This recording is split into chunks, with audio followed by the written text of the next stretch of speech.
chapter 3.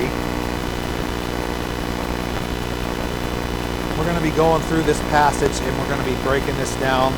I want you guys to really come to grips with what James is saying here. They call James the Proverbs of the New Testament because it's just loaded with wisdom.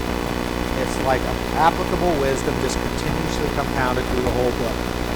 Let me ask you the questions again so we can make sure we're staying on point with this. Have words or actions hurt you more? Which one has hurt you more? Somebody's actions or somebody's words? Can you, listen to how this is worded, can you tame your tongue? Can you kill with your words? And will you surrender your heart and tongue to the Lord today? And if not, why not? Let's start reading this passage. We're going to go through the first 12 verses and then we're going to break this down. I'm going to stop periodically as I go through this to make sure we're getting some of these points nailed down. But verse 1 of chapter 3 of James.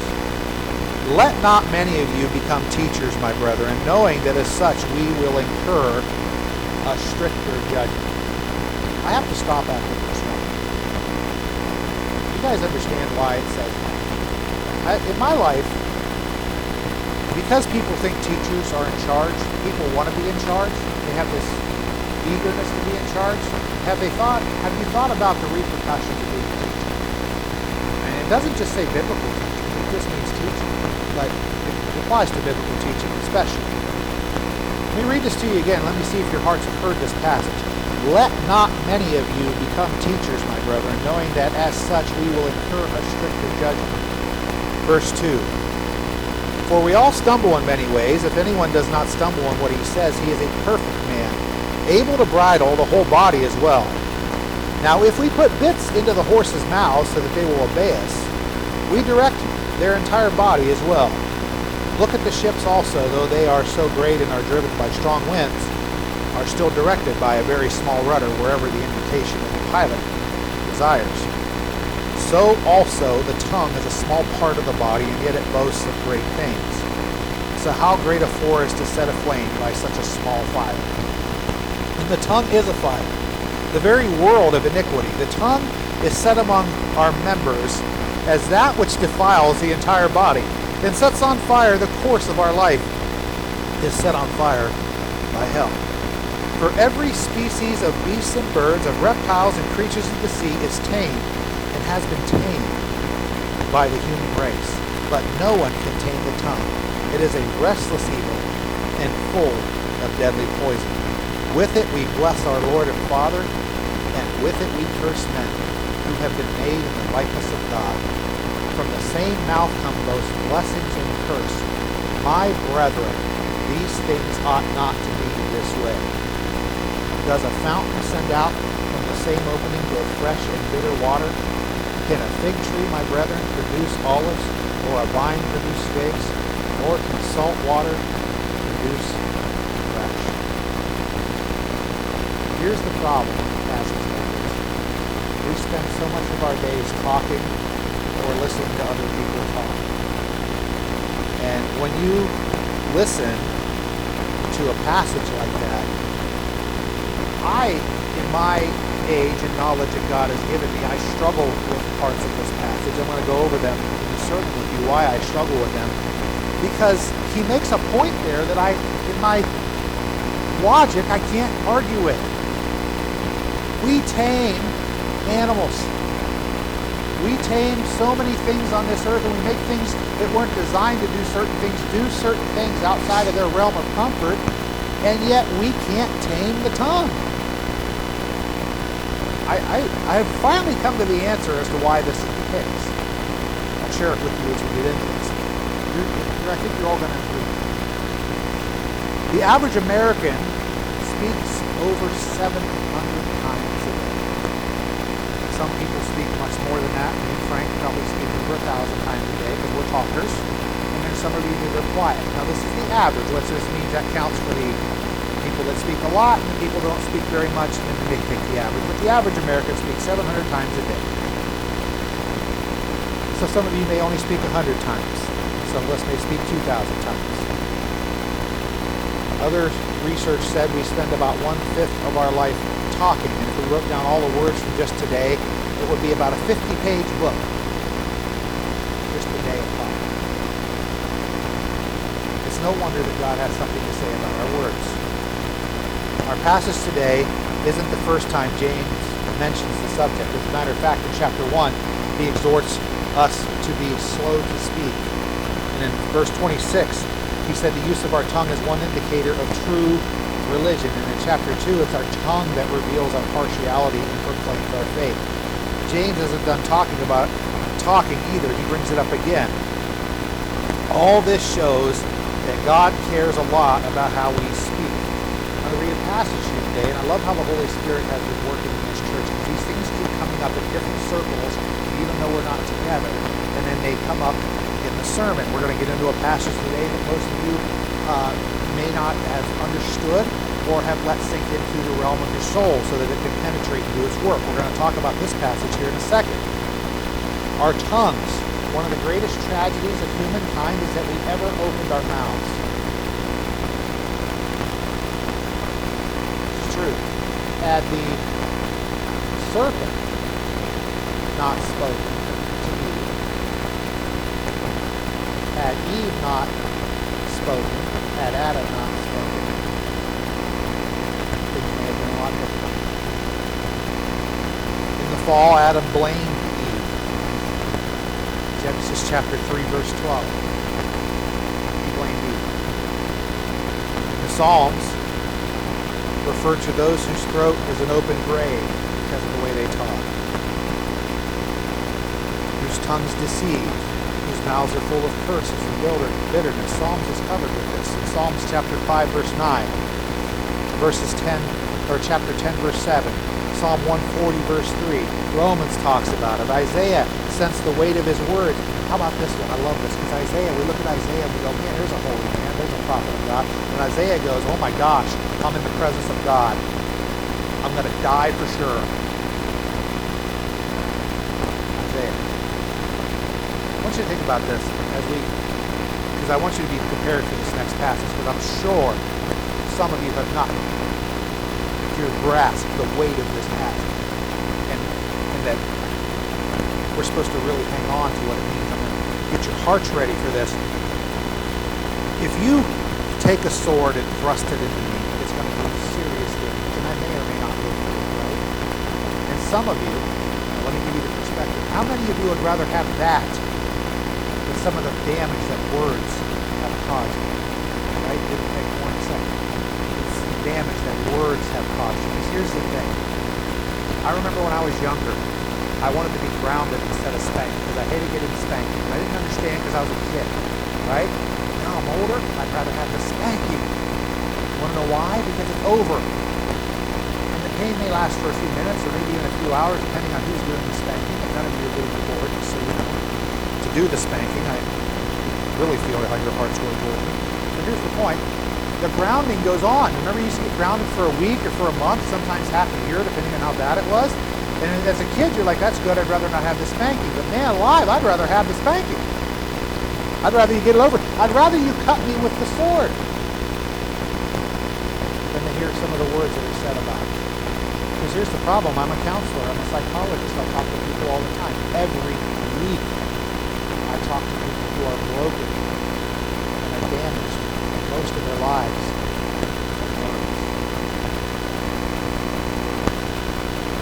I don't remember counseling anybody that got hurt in an accident or physically. I counsel people who are broken for years. But that's it. Turn your Bibles. If you have a Bible, you need to read this. Go to Matthew chapter 12. You need to read this. It's verse 36. I'm actually going to read start at verse 33 so you get the context. You need to let this sink into your soul. This is Jesus talking. This is God in man form telling us how he feels about the way we talk. Are you ready? Verse 33. Either make the tree good and its fruit good, or make the tree bad and its fruit bad, for the tree is known by its fruit. You brood of vipers, how can you, being evil, speak what is good? For the mouth speaks out of that which fills the heart. The good man brings out his good treasure, what is good, and the evil man brings out his evil treasure, what is evil. This is the verse I think you to really let sink into your soul. But I tell you that every careless word that people speak, they shall give an account for in the day of judgment. For by your words you will be justified, and by your words you will be condemned. Now, I've argued with my mom, I've argued with my dad, I'll even argue with my in-laws. It's one of my favorite things to do. But I'll tell you what, right now, if God was standing here right now and he says, Mike, he said, I want you to tell me why in the world you would ever utter such nonsense out of the mouth that I gave you and the breath that caused you to utter those words. What answer would I give him? What answer? You remember making excuses to mom and dad when you'd done something wrong and your brain's just going 1,000 miles an hour trying to think of something they'll believe? I can't think of anything he's going to believe to justify some of the things that have come out of this hole in my head. It's crazy, isn't it? And then I read a passage like that. And here's Jesus. He's like, I tell you, listen to this. When God says it, it's absolute. Whether the words mean absolute in your dialect or not doesn't matter. God is a permanent, eternal being. He's always speaking in absolutes. And he says, in every careless word that they speak, you shall give an account. How many of you are running back through your mind and memory? Right now going, oh my gosh. Right? It's terrifying. Your tongue. More powerful than you have given yourself credit for. So powerful that Satan has convinced you that some of the words that you speak really don't have effect. And you have allowed him to convince yourself and desensitize you to so many other things that words that are damaging, words that are hurtful, words that are painful have become so normal, we just go, oh, we've been hearing that for so long, it's no big deal. And we let these things happen. I want to diffuse some myths, and I hope there's a few younger people here that have heard this. I know people my age have heard this. It was something we chanted on the playground all the time, and somebody said something awful to us. Sticks and stones may break my bones, but words will never hurt me. Lie. I'd rather get hit with a stick. Hear some of the things people say. I'd rather you take a big old stick and just wail away on me than some of the words I've heard people say. Anybody in agreement with that? Oh, yeah. I have no idea who came up with that. I'm sure somebody had good intentions. But it's not true. No one stays in a hospital with a broken bone forever, but the couches of counselors are dented with those who sit week after week seeking healing from harmful words. Have you thought about that? Do not let your hearts be heavy. As Jesus and God and the Holy Spirit do their work in your soul today to heal and mend some of the damage that has been done to you by words, and to also give you guidance from this moment forward as to how you can better use your words. These are awesome moments. We can have moments of reflection, and yes, let your heart be heavy for a moment, and then give it to God so that he can do his work, and so you go, well, I'm not doing that anymore. Don't be heavy. Some of the things that you hate about yourself most often are from what other people have said to you. Okay? It's a fact.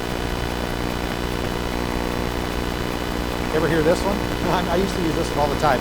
I'm rubber, you're glue, whatever bounces off, whatever you say bounces off me and sticks to me. You ever hear that one? That's a lie too. Words don't only stick to us, they bury themselves in our hearts. What is done to you is of little account besides what is done in you. Hear that? What is done to you is of little account besides what has been done in you. God wants us to understand the proper use of the tongue he gave us. This passage is his gracious gift to us to help us build the gospel culture he wants us to have here at this church. where we take seriously the way we speak with awareness of the words that deeply matter. We're going to talk about how powerful the tongue is. We're starting with that in this sermon. How powerful the tongue is. I know you guys have been sensitive to this. There's been times that I've said things and I go, well, it's just mine. And I've even said it to myself and lied to myself. Somebody has said something that has stung me to my core, and I go, well, they're just words. And I've tried to convince myself you ever do that? You're literally walking around with an open wound in your soul, trying to convince yourself that it doesn't exist because somebody said something to you that was so hurtful that you couldn't figure out a way to deal with it, so you just let the wound stay open and convince yourself it wasn't there. And then you got people like me that have to talk to you for 10 or 15 or 20 years to try to help you deal with that wound because you don't address the wound. The way you speak to each other has power. The tongue is so powerful. So powerful. One way to think of the book of James is the Proverbs of the New Testament. I said that a minute ago. It's filled with wisdom. There are 90 Proverbs about speech. It talks about speech more than it does about money or sex or family or anything else. Notice that? Has anybody ever caught that in the Bible? We talk about money a lot. We'll talk about depravity a lot. We'll talk about family a lot. And we don't talk about tongue very much. And it gets more attention in the wisdom section of the Bible than any other thing. You guys know that? A lot. Just a little bit more. To live wisely and well requires that we learn and understand the power of the tongue, more so than the power of the other bodily desires or functions. When Paul said to glorify God in your bodies, James says it starts with the tongue. Did you hear that? Paul says to glorify God in your bodies. James says it starts here. James directs our attention to those who teach. He gets right uncomfortable right out of the gate. And here I am standing in front of you teaching. I know the consequences of what I teach. I'm very careful to teach. I'm also eager to admit if I've said something wrong and correct it. I've also eagerly encouraged you that if I have said something wrong, to point it out to me so that I can never do it again. It is that important. Teaching. Let's stay on this for a second. How many of you can look back at the way you were raised and go, I wish they had never done that when they raised me because I'm still fighting the repercussions of what was said to me when I was a child? Almost all of us. Am I wrong? And we go, why did they talk to us that way? What did I, see how dangerous this is, what did I do to cause them to speak to me in that way? The power of the tongue.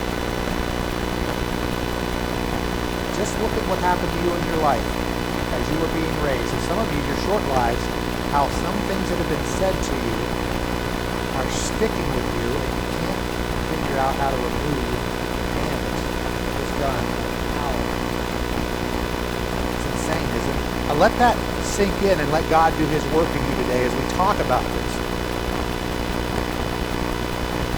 Teachers hold a lot of power. We can do a lot of good or a lot of bad.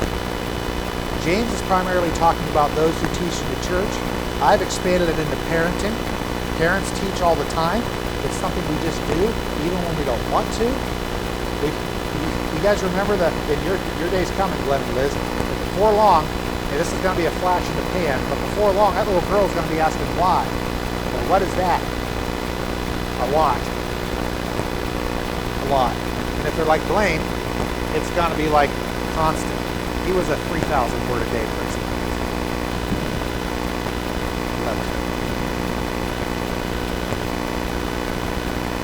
How many of you have been the victim of a teacher who has failed you in their speech?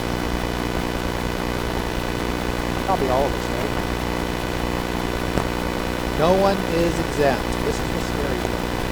No one is exempt. Teacher or not, if anyone doesn't stumble in what he says, he is a perfect man, able also to bridle his whole body. So let me ask you, do we have any perfect people among us today? I'll give you guys more time. Think about it. If there's anyone who's control of their tongue, raise your hand.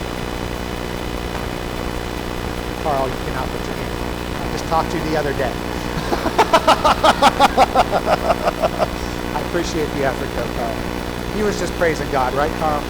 He's praising God.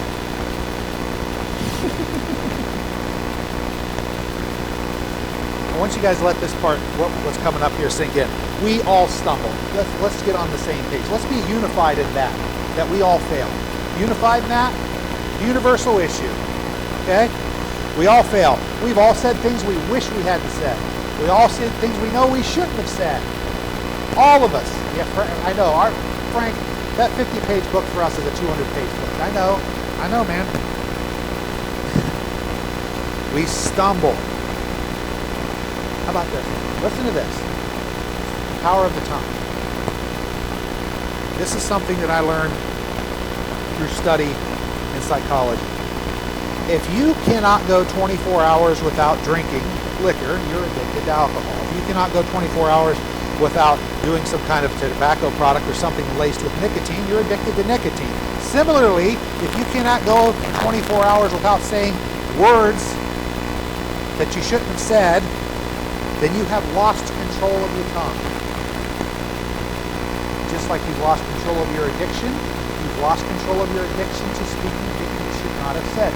It's the same psychological principle. That's how it works. Here's the problem, though. I've met lots of really great, honorable, trusting people who are addicted to nicotine or alcohol. Wonderful people who will do anything for you, who have no control over the most powerful issue that they possess, and that's their tongue. I've met some of those people. You guys have too. The problem with the uncontrolled tongue is the immense power it holds. It has the ability to move our lives in one direction or another. I can change my life. This is crazy. Think about this.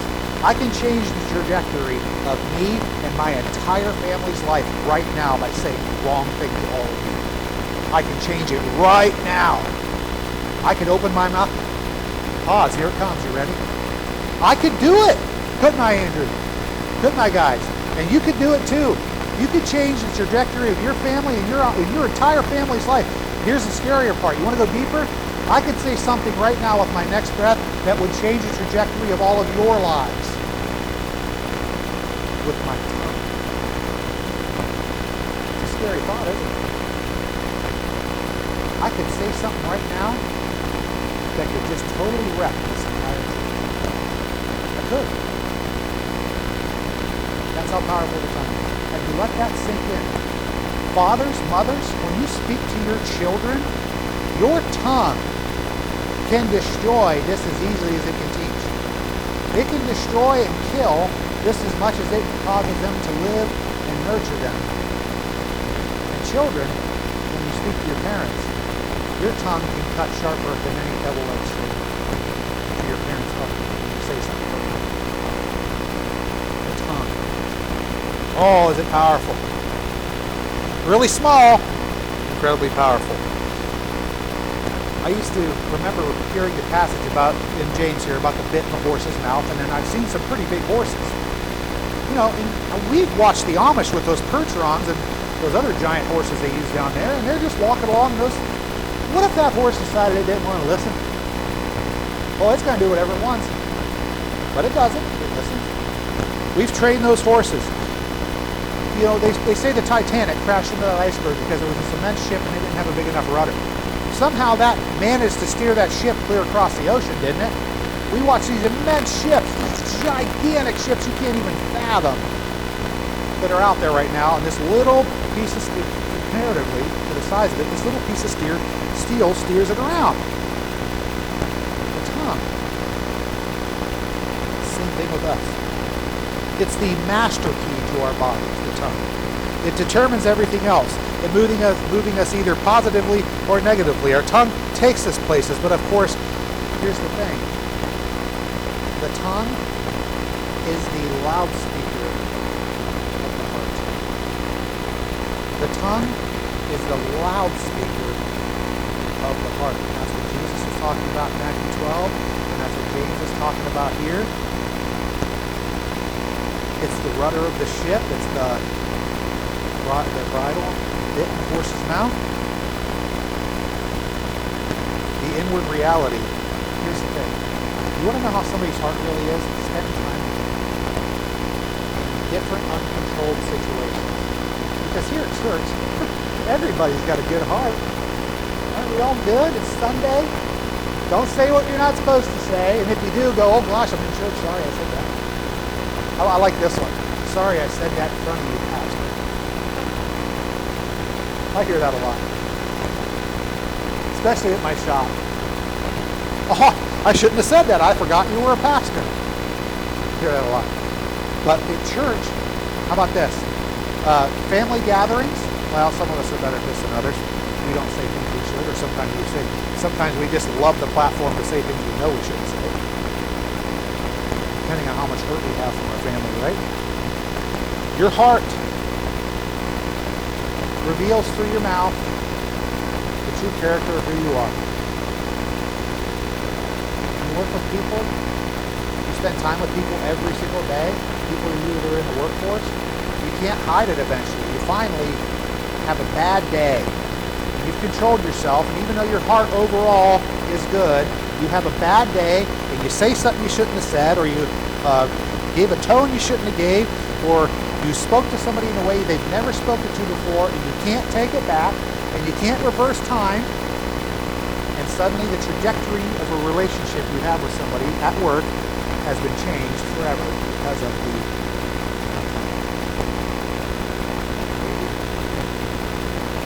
can't go back and take it back, can you?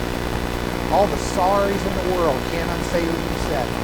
All the relationship building can't go back and hit the erase button. You have to build with them with that existing now as part of who they are. That's the power of the tongue. Oh, let that one sink into your soul. What you say to whoever you say it to doesn't go away just because you wish you hadn't said it. And the relationship you have with those people exists, that thing that you said or things exist as part of them as you move forward in the relationship with them. They don't go away. That's the power of the tongue. How many of you are rethinking how you're going to talk to people? Isn't that crazy? I know I am. We all are, right? James needs you, wants you, is begging you to get a hold of the power of this little thing that causes so much damage. So that's the power of the tongue. Let's talk about the danger of the tongue. The tongue is dangerous. Listen to this. I have studied suicide a lot.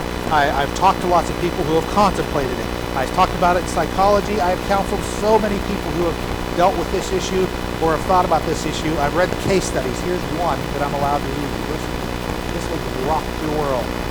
There was a lady in LA who took her own life, and her suicide note said only this: they told me that I don't understand the weight of what I said. That's all her note said.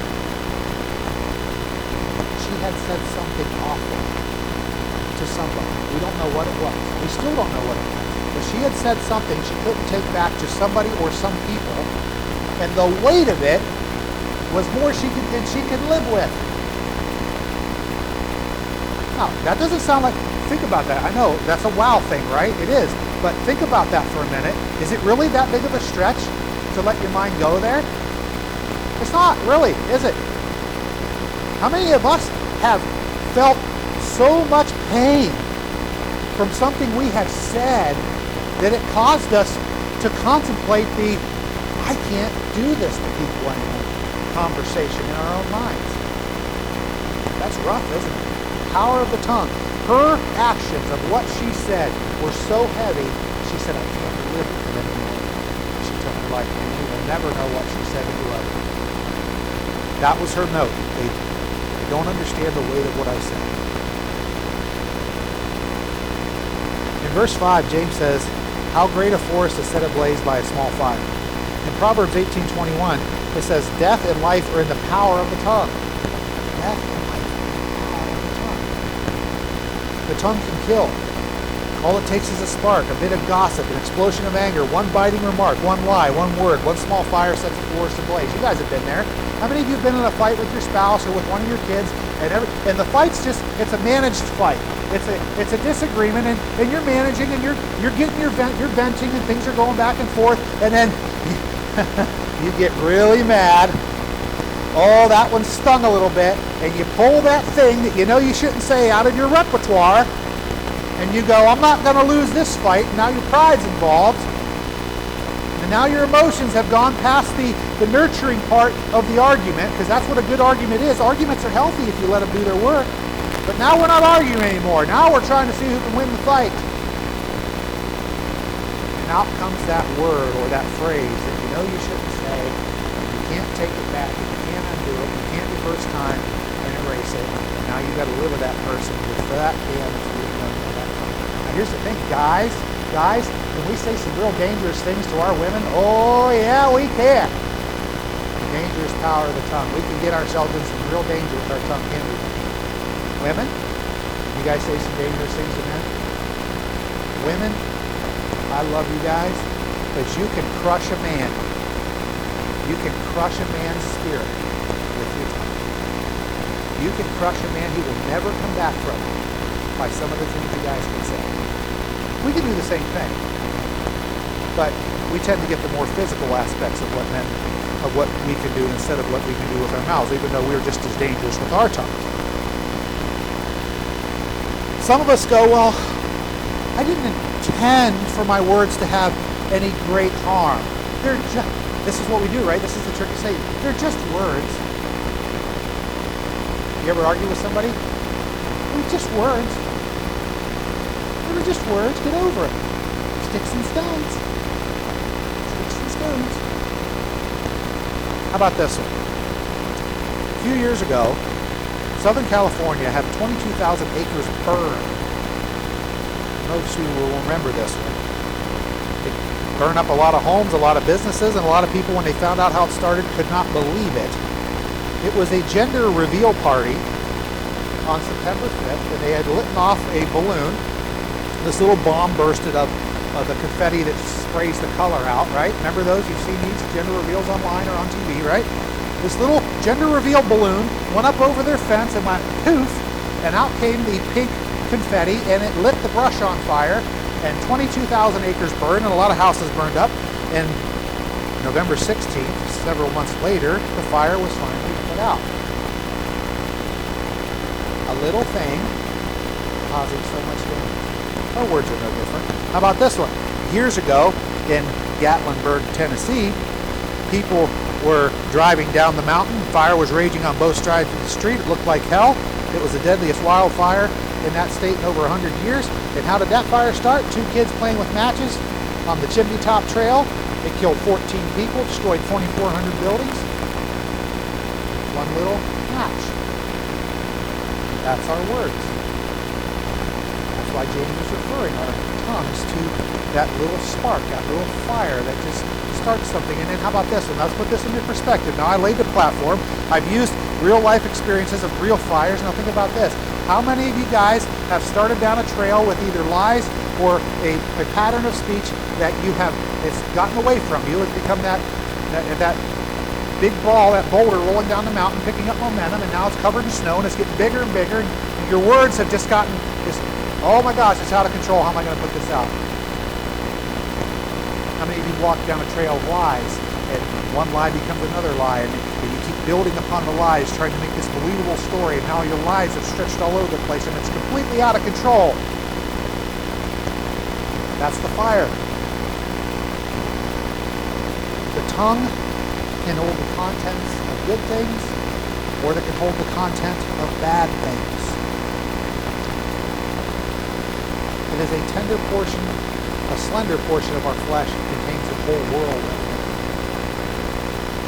Let's look at the Ten Commandments for example. See how we break them with our tongues. We worship other gods. We praise idols. We take the Lord's name in vain. We profane the Sabbath. We verbally dishonor our mother and father.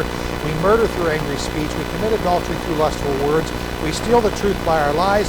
We complain about things we don't have, but that others have, and that's the character of our tongue. And just with our tongue, there's all 10 commandments in here. Just butchered all of them.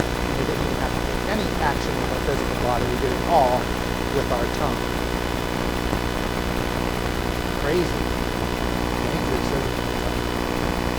The tongue also has an immense influence, not only communally, but personally as well. Verse 6 says, it strains the whole body. It stains the whole body, setting on fire the entire course of life.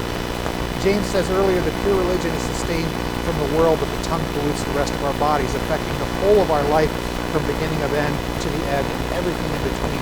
So not only is the tongue a fire that sets ablaze the forest of others, it sets ablaze our own. How many times an hour our stupid mouth has gotten us into trouble, how our tongues reveal how weak our flesh is. But worse still, there's something underneath of it all, playing with the weakness of our flesh. Maybe some of us will go, well, I didn't put this there. I don't want to feel this way. This is the problem. This is the thing that's tough. Because I can go here. I can take this argument and go, you know what? I don't want these things to be in here. Some of the stuff that's rolling around in here, I didn't put there. But now I've got to deal with it. What do you want me to do about it? I want you to control your tongue. If Frank says something mean to me, and Frank insults me, which I pray he never will, but if Frank does that to me, and I decide that I'm not going to control myself because he didn't, and I say something hurtful, do I get to blame Frank for it? Will we do that? My mom shouldn't have done this to me, so you guys all got to deal with me this way.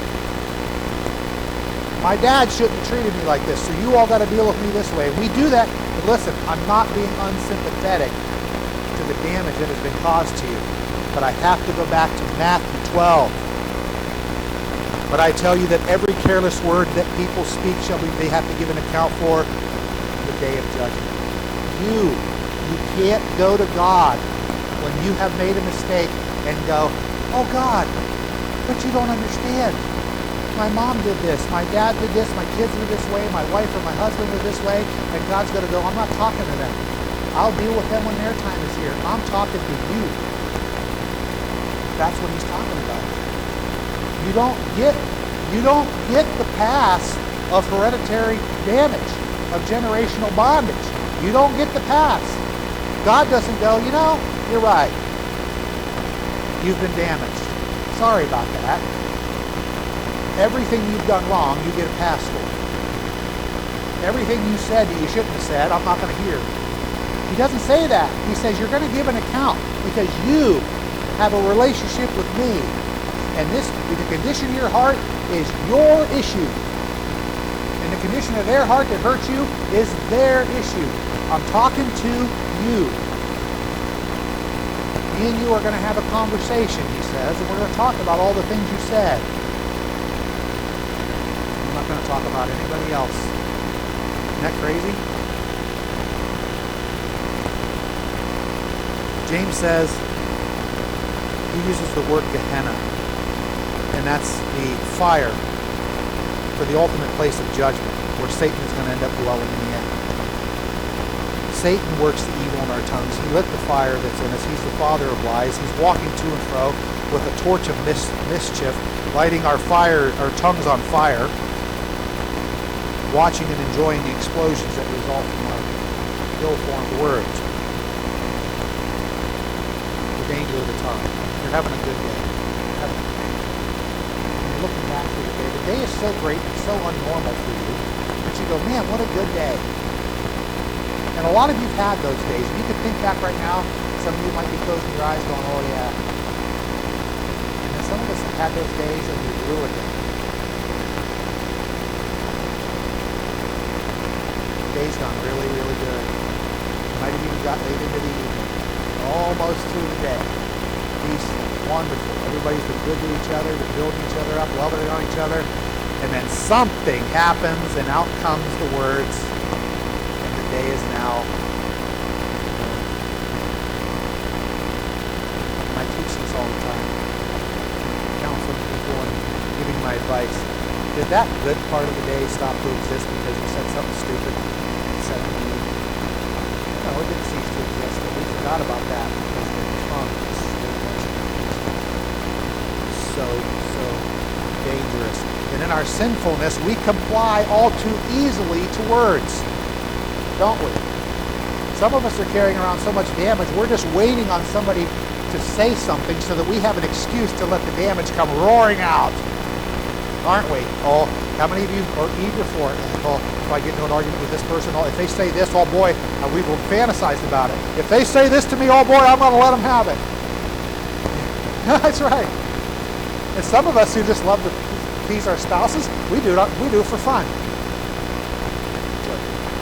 Yeah, right. She's going to smother me in my sleep. That's what she's doing. The tongue is a dangerous weapon. We must know the power that each of us have. I want you to, this next part we're going into is that the tongue is untamable. Okay, it's powerful, it's dangerous, it's untamable. Don't lose hope. Listen, you got to listen to the wordage and the way James wrote this. James wrote this for a reason. We've got to think back that James is talking about the horse and the bit. The horse is a wild, majestic animal, but it's tameable with its mouth. In fact, James says in verse 7, every kind beast and bird and reptile and sea creature can be tamed. How about this? You guys remember Siegfried and Roy? You guys remember them back in the good old days? What'd they have? I was amazed when I was a kid. They had a white tiger. You guys remember that? I was like, man alive, that's awesome. Look at the size of that thing. It could kill them. Well, it didn't work out well for him. Just watched a video yesterday of guys hunting with an eagle, golden eagle. There's deer running across the field. They let this massive bird. He lets it go off its end. The bird goes down and takes his deer down. And he goes over there and he kills the deer for him. All he's got to do is drag it out of the woods and got it. Yeah, it's amazing. Train an eagle to do that. How about this one? You're watching a football game and the national anthem's going, and here comes a beautiful bald eagle. Flies down in, there's a guy with a glove on. It flies down through thousands of fans.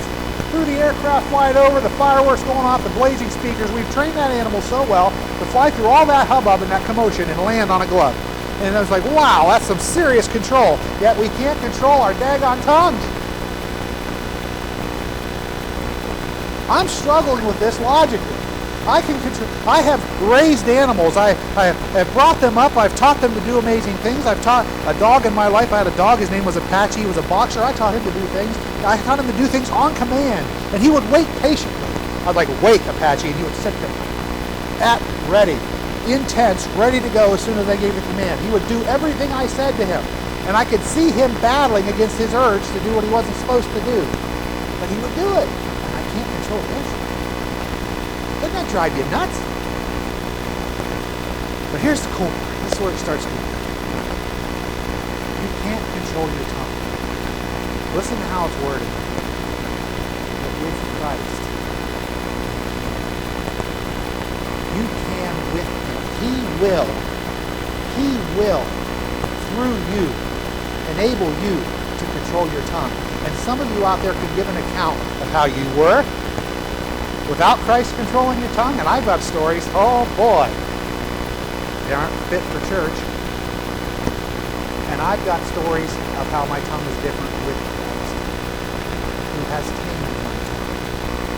See the difference? I couldn't do it. My human fleshly side without Him had no desire to do it. It didn't have. You guys know those people. I could walk out the door and probably within 100 yards of here, there's somebody who does not care about anything that comes out of their mouth. If it hurts, if it heals, if it's fit for the situation that they're in. They just talk however they like to talk, and there's nothing guiding their tongue. Christ guides my tongue. My heart, which is seeking and yearning and is lusting for a closer relationship with God, is guiding my tongue.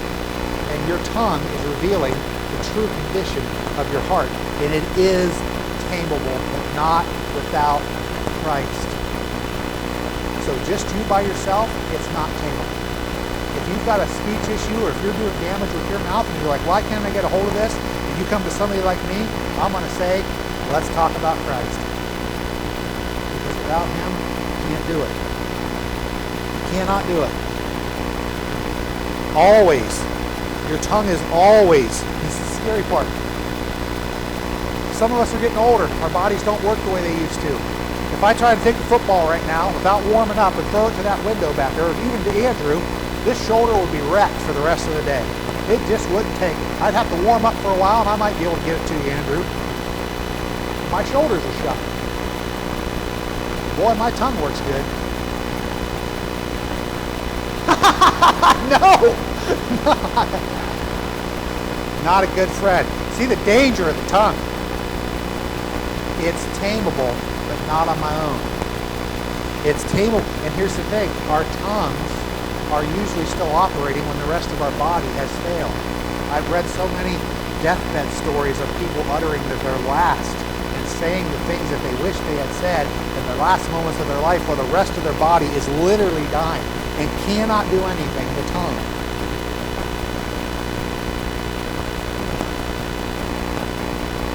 One thoughtless word slipping out of the filter can start a fire. The lion is loose and he's hungry. The snake slithers into the garden with a lie. The dragon opened its mouth to devour its restless eater. What can we do with the wild beasts that are in our mouths? We can't tame it on our own with Christ. James says, this tongue, the way we use it not ought to be so. It shouldn't be this way. It's hypocrisy that we can have God and Christ in us and still utter the things we utter. It's absolutely unbelievable to think about that. We can say our morning prayers, we can get up, and a lot of us have done this. We've got, okay, I'm going to swing over the edge of the bed. I'm going to put my feet down before I even go to the bathroom or do anything else. I'm going to start off in prayer. And we've had those days, and I've had those days. Good start to the day. We make it to the bathroom. We go to the bathroom. We get dressed. We do our hair. We put on our deodorant. We get ready. We go to work. Everything's going good. So far, so good. On time. The car started. No problems. Everything's going good. I haven't said anything stupid. I was nice to the wife. I didn't do nothing harsh to the kids. Got to work. Going good. Here comes that jerk. Who always gets under my skin. And he just says. And all of a sudden, that right there. And now your mind just starts rolling down those what-if scenarios. See? I could steer you all right now like a rudder. Like a rudder to your ship. With fantasies and life situations of how your tongue cannot be tamed by you. James asks us to look at the natural world. How about this one? You ever see the places where a freshwater river runs into an ocean? You can see the saline split in the water. It's incredible. Where the salt's here, it almost looks like they're hitting the wall. This clear, beautiful, fresh water is running into this ocean, and there's a barrier there. And you're like, they're not mixing. They eventually mix, but here's the thing. They're not flowing from the same place. You can't get salt water out of a fresh spring. And you can't get fresh water out of a salt spring. Can't do it. That's what James is talking about. The grapevine only produces grapes. Why can't we just speak good? He says we're so double-minded. Why can't we be like the grapevine? Why can't we be like the fig tree?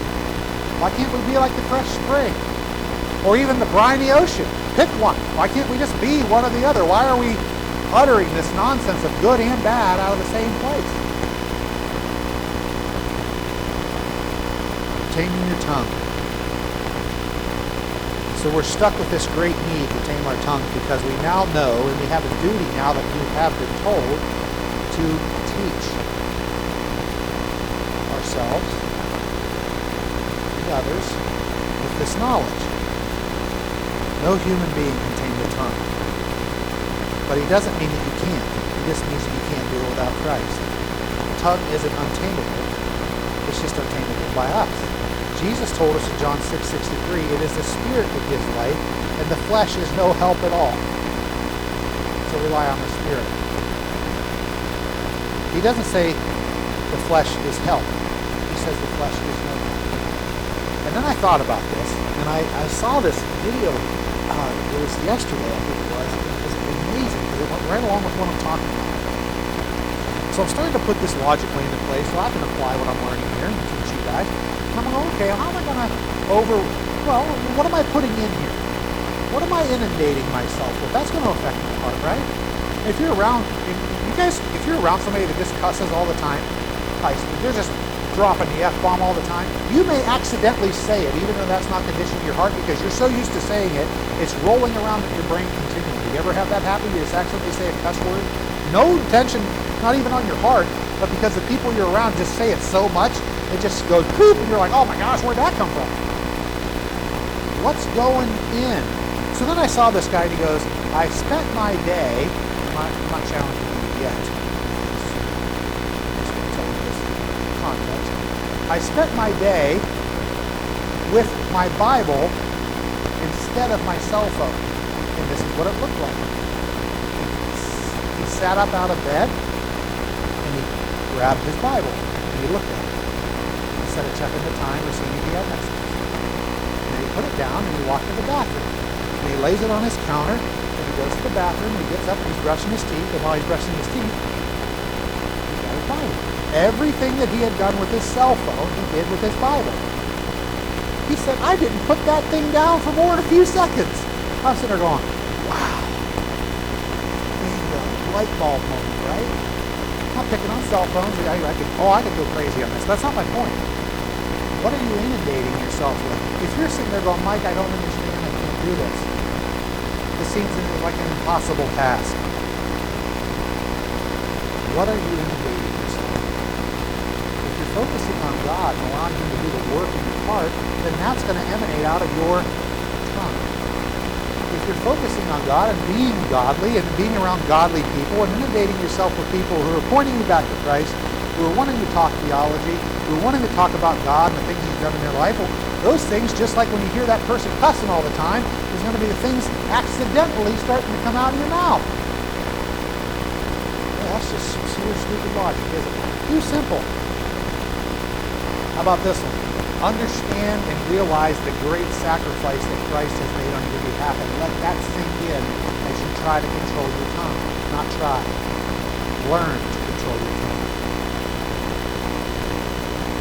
That was one of the reasons I stopped cussing when I was younger. The guy goes, listen, every time you swear, pretend Jesus is in the room, and immediately ask for forgiveness no matter where you're at. And boy, I did it. Boy, I broke that habit quick. Because the first time I cussed after making that promise to God, the owner of the company and the CEO of the company were 10 feet from me. I was working in a tubing factory, and I cut this band of tubing, and it crashed open really loud and hit me in the shoulder, and I let out an expletive, and I looked over, and they're sitting there looking at me, and I was like, oh, great. Down on my knees and asked for forgiveness.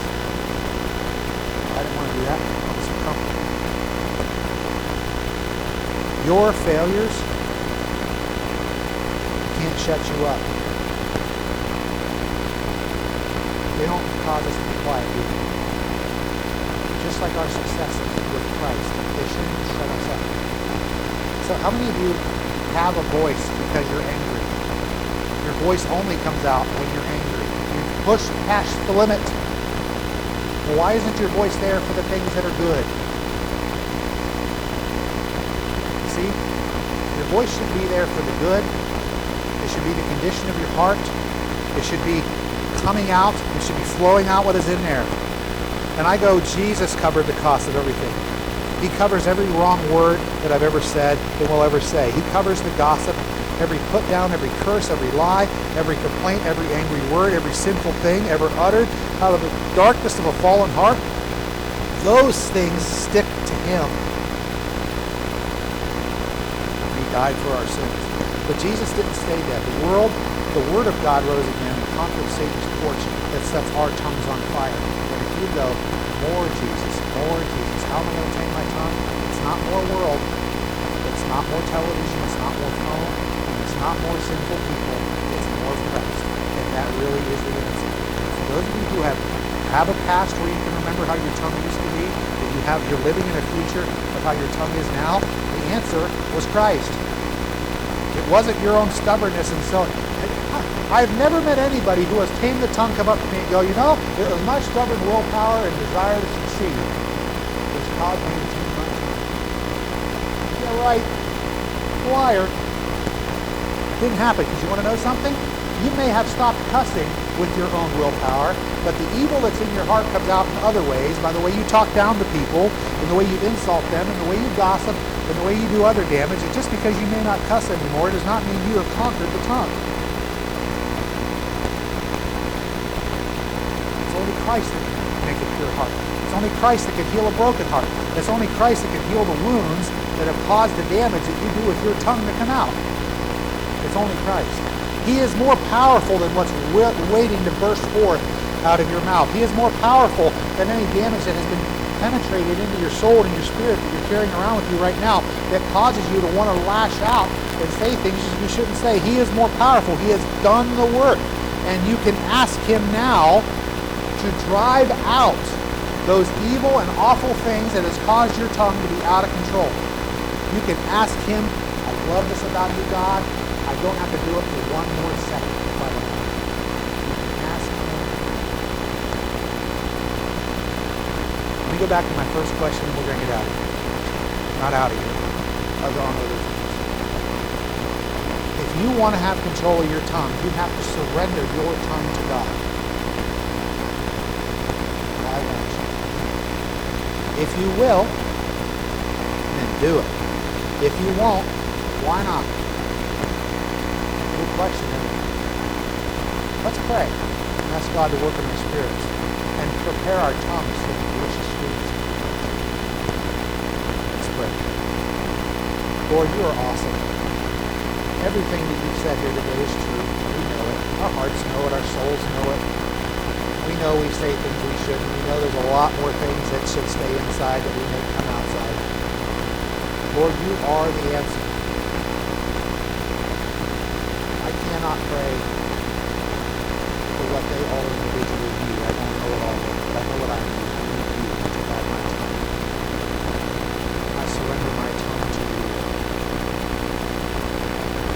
And wait, anxiousness, and joy, knowing you're going to do that work. I pray for forgiveness for the things I have said and I shouldn't have said. I pray for a steadfast heart to deal with the things that beset me, that you have already dealt with and I should let go of. I thank you for your mercy, for your grace, for your love. I thank you, Lord, that I don't have to do this anymore. Do it with you. Let the essence of my heart show